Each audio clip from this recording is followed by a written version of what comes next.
একটা স্টার্টআপ, একটা স্বপ্ন যা তোমায় রাতে ঘুমাতে দেয় না,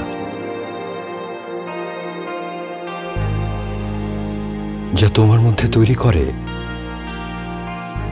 নতুন কিছু করার স্পৃহা। শুধু স্বপ্ন দেখলেই হয় না, সেটাকে এগিয়েও নিতে হয়। আগাতে গেলে ধাক্কা লাগে, লাগে কঠোর পরিশ্রম।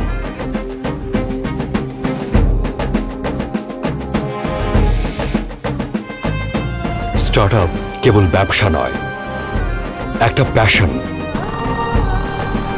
সমাজকে আরো এক ধাপ এগিয়ে নেয়া, এম্পাওয়ার করা, ইনোভেট করা, সবাই মিলে এগিয়ে যাওয়া। জয়েন করুন গ্রামীণ ফোন অ্যাক্সিলারেটর ব্যাচ 6-এ। এগিয়ে যাক আপনার স্টার্টআপ।